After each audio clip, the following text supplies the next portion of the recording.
E aí, meus bidos mutantes, e aí, meus bidos exterminados. Bom galera, hoje eu estou aqui para falar sobre o início de uma fase extremamente aclamada e muito famosa dentro do mundo dos X-Men como um todo, que é a fase do Grant Morrison. Uma fase que moldou os personagens após a estreia dos X-Men dentro dos cinemas como um todo, e que agora está servindo de inspiração para a série animada X-Men 97, do qual eu estou comentando aqui a cada 2 semanas, né? Uma semana eu falo de uma HQ dos X-Men e uma semana eu falo sobre os episódios que saíram de X-Men 97. Então, enfim, recentemente tivemos o episódio 5, que adaptou o arco em que aconteceu o genocídio de Genosha. Arco esse que acontece no volume que eu vou falar aqui. Só que aí que tá o lance. A série fez melhor que o quadrinho? O quadrinho é melhor que a série? Qual que é a variável aí? Ficou por igual a qualidade de ambos? É isso que eu quero discutir hoje com vocês, assim como quero discutir sobre como é e se vale a pena esse início da fase de Grant Morrison, intitulado E de Extermínio. Como a maior bióloga evolucionária do mundo, Dr. Trask, posso lhe garantir que a história está se repetindo enquanto conversamos. Há uma raça mais rápida e mais agressiva entre nós, ávida para herdar a terra onde pisamos. A ciência os chama de Homo sapiens superior, os mutantes. O Senhor viu meus achados. A raça humana será extinta, como os Neandertais, em 4 gerações. A menos que façamos algo antes que seja tarde. Depois de resolver certa missão, Ciclope e Wolverine são enviados para resolver outro problema envolvendo o Molde Mestre, que foi programado para enviar diversos sentinelas com o intuito de exterminar todos os mutantes. Eles encontram quem causou isso, mas não impedem o extermínio. E é dessa forma nada chamativa que o autor Grant Morrison inicia sua fase no mundo dos mutantes, com um incômodo enorme pelo que a franquia se tornou.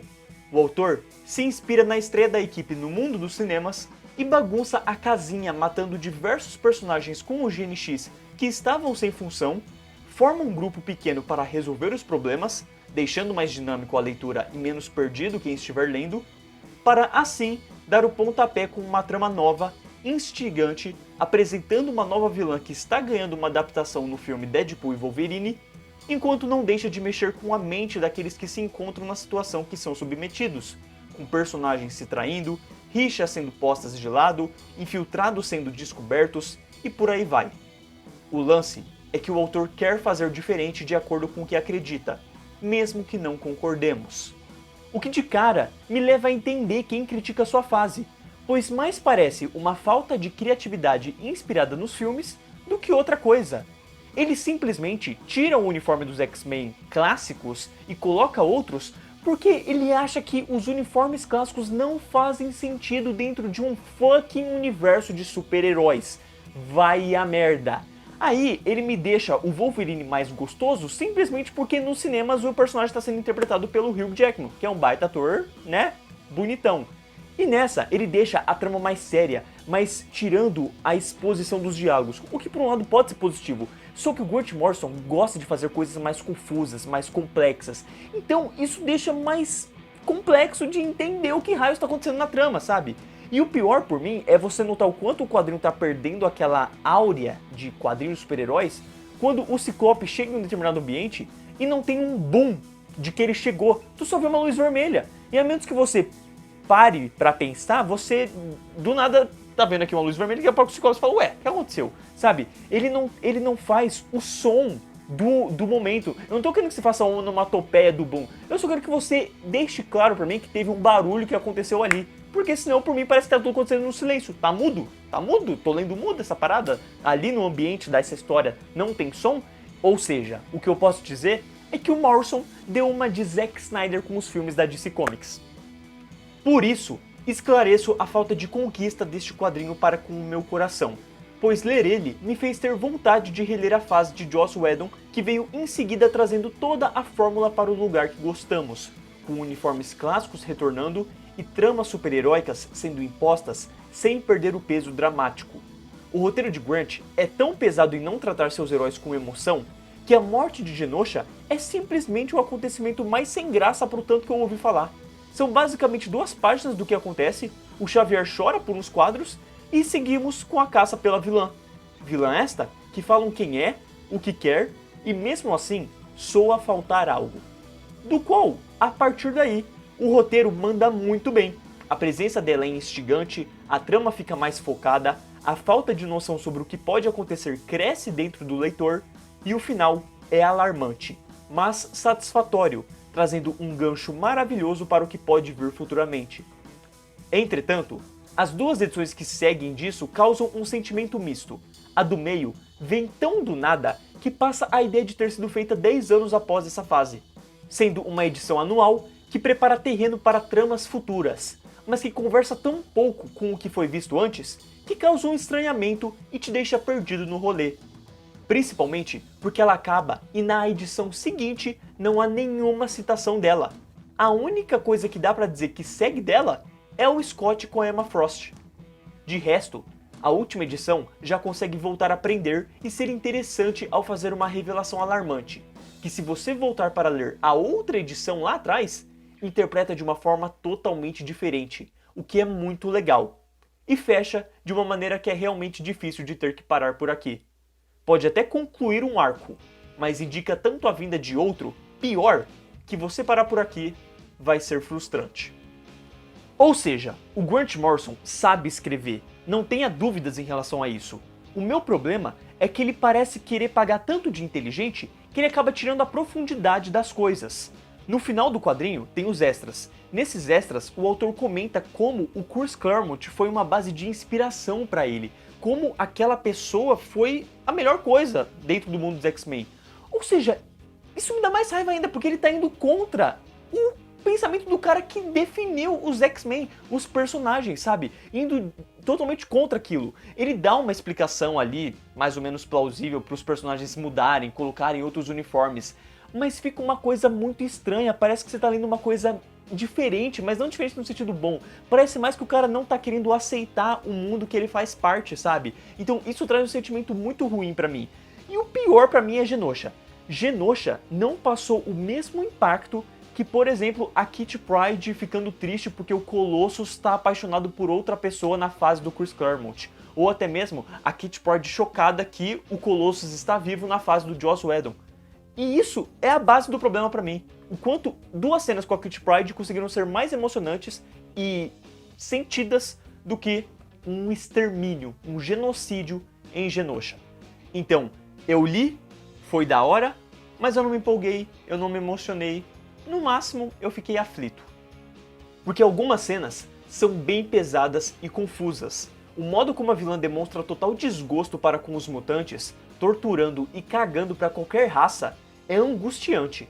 A luta contra os X-Men é o ponto auge, mas também um dos pontos mais confusos, vide a tanta loucura que causa com cada personagem. No fim, o choque pro final é bom e o desenvolvimento feito com o Ciclope estar perdido soa atraente pelo lado novelesco que a X-Men sempre teve. Ainda que eu fique boiando sobre falarem dele ter voltado, quando não é explicado se ele morreu, se ele veio do multiverso, do passado, do futuro, o que houve antes dessa fase e por aí vai. Mas pelo menos, a arte de Frank Quitely entrega muito bem o que o roteiro pede. Sua arte é feia, me incomoda o jeito que ele desenha os X-Men, principalmente um Wolverine que deveria ser galã, eu não vejo nada disso aqui. Mas, se tratando de monstruosidade, ele consegue exercer bem o papel seja pela vilã ou pelo fera, tal como o fez em We Three com animais alterados pelo ser humano. E o homem sabe ser cinematográfico, viu? É cada quadro, brincadeira com sombra, detalhamento da emoção que tal personagem está exprimindo e a dinâmica colocada nos quadros que faz tudo ser tão atraente e maneiro de acompanhar. Parece um filme ganhando vida mesmo. Vale destacar a arte de Neil Francis Yu, que eu comentei semana passada na HQ do Superman e que evoluiu bastante aqui. O cara aprendeu a fazer gente bonita. A arte de Ethan Van Sciver, ao final, soa mais plastificada e jogada demais, tipo a Jean com o cabelo voando desnecessariamente. Mas é super quadrinesca e passa uma vibe legal de ler. O rosto dos heróis fica em um misto do que os artistas anteriores fizeram. No fim, se conclui que a arte é o ponto forte deste volume, mesmo com a mudança de artistas. O encadernado eu realmente não tenho do que reclamar. Ele tem o prefácio do editor, ele tem um ótimo acabamento, seja de capa dura, seja das páginas com uma extrema qualidade. Ele não tem erros de gramática, não tem erros de gráfica como um todo. E ao final, ele tem tanto extra, mas tanto extra, que chegou a me incomodar impressionantemente. E eu sou um cara que normalmente eu falo que os quadrinhos têm que ter extras como um todo, né? Mas o meu problema é, esses extras aqui, ó, legal, bacana, tá falando da arte, do desenho como um todo. O problema é que, assim, o Morrison aqui no quadrinho como um todo, ele fala como é legal ter entrado, né, dentro do mundo dos X-Men, quais são os planos dele em relação ao que ele vai fazer nessa fase como um todo. Tudo isso é bem interessante. Só que tem umas 4 ou 5 páginas simplesmente das sinopses dele para cada edição que você encontra nesse encadernado e talvez você encontre no próximo encadernado.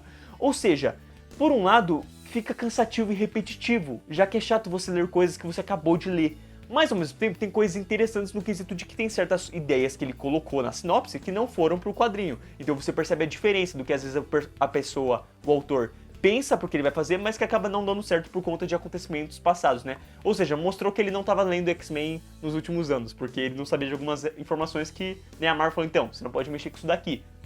Nisso é interessante. Só que tem horas que você tá lendo tudo que você viu agora há pouco, então fica meio chato, sabe?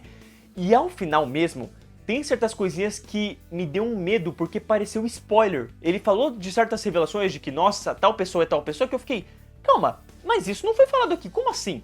E aí eu não sei se é um spoiler do futuro que vai vir no próximo encadernado ou se talvez tenha sido uma ideia que ele jogou fora. E aí eu vou ter que ler os próximos volumes pra entender. Tem um certo spoiler que eu tô na minha cabeça que eu falo, meu Deus, não é possível. Só que no modo como o quadrinho desenvolveu, eu acho que talvez não seja. Eu acho que realmente as ideias mudaram. Mas se for, eu vou ficar bravo com esse extra aqui, pode ter certeza. De qualquer forma, eu não posso reclamar. Eu sempre tô reclamando que os extras normalmente de encadernados não tem o que tem aqui, então eu tenho que valorizar o que veio aqui. Novos X-Men e de Extinção é um quadrinho que eu vou finalizar aqui a conclusão. Mas, antes disso, eu tenho que fazer o meu jabazinho em relação à camiseta que eu estou usando da Lucas Produções, que está em uma conexão aí com este canal Bido Comics. Se você for lá no site deles e fizer qualquer compra de qualquer camiseta que eles têm, seja de Avatar, Percy Jackson, The Bear e X-Men como um todo, você pode ganhar um desconto de 10% ao colocar no cupom LucasBido. Então eu tô recomendando ele porque tem várias camisetas legais que a Lucas Produções está fazendo e tem muitas outras vindo a caminho aí, onde já estão saindo umas fotinhas no Instagram. Então, enfim, vai lá na descrição, segue, dá uma olhada. Tô sempre recomendando aqui. E, enfim, essa é uma das camisetas deles. Simples, mas bacana. Melhor do que a camiseta que o Grant Morrison fez para os personagens lá no quadrinho dele. Novos X-Men e de Extinção é uma baita forma de começar a ler os mutantes. Ainda que não habitue você sobre tudo ou o que está acontecendo, chega chutando a porta de uma forma que você só embarca e permanece para ver no que vai dar. É legal, mas não necessariamente vai ser algo para te fazer amar essa equipe. Fica uma sensação de estar faltando algo e isso pode vir dos fatores que eu comentei durante o vídeo, quanto da falta de compreensão sobre onde e quando essa fase se encontra dentro da cronologia. Ainda assim, consegue trazer elementos novos e instigantes para te prender e querer ver no que vai dar, do qual permaneço ansioso por isso, retornando futuramente para falar de sua continuação. É um bom quadrinho, mas eu admito que entre todas as leituras que eu fiz de X-Men até agora, envolvendo Segunda Gênese, Saga dos X-Men, Massacre dos Mutantes, Surpreendentes X-Men e até mesmo a fase, né, do Jonathan Hickman, eu diria que tá entre as mais embaixo ali, talvez só em cima do Massacre dos Mutantes como um todo, sabe? De reviews que eu fiz até aqui no canal em relação a X-Men, né? Se for comparar assim, tá ali. Entretanto, eu já cheguei a ver vários vídeos de melhores HQs de X-Men, e teve um específico que eu vi recentemente que ele colocou o Extermínio, tipo, antes dos Surpreendentes X-Men, e depois dos Surpreendentes X-Men, ele colocou a continuação de Extinção. Então eu tô ansioso para ver a continuação mesmo, até porque eu já vi que é um quadrinho mais volumoso, então talvez tenham mais momentos para desenvolver os seus personagens, principalmente com os acontecimentos e principalmente com os extras. Nos extras ele comentou como no começo ele queria chegar batendo, chegar chutando a porta e depois indo calmamente desenvolvendo as coisas. Então talvez seja um aspecto disso mesmo, de que no começo ele começou assim, sendo muito rápido, muito direto, sem desenvolver muitas coisas, e aí conforme as coisas forem prosseguindo ele vai melhorando nesse aspecto. Então enfim, é ver para crer, mas ainda assim foi uma leitura bacana que eu recomendo. e que eu espero ver nos comentários, caso você já tenha lido, o que você acha desse começo da edição aí de Extermínio como um todo, tanto essa quanto a que saiu na Salvat, porque eu imagino que sejam as mesmas histórias, ou, caso você não tenha lido, fica aí uma certa recomendação.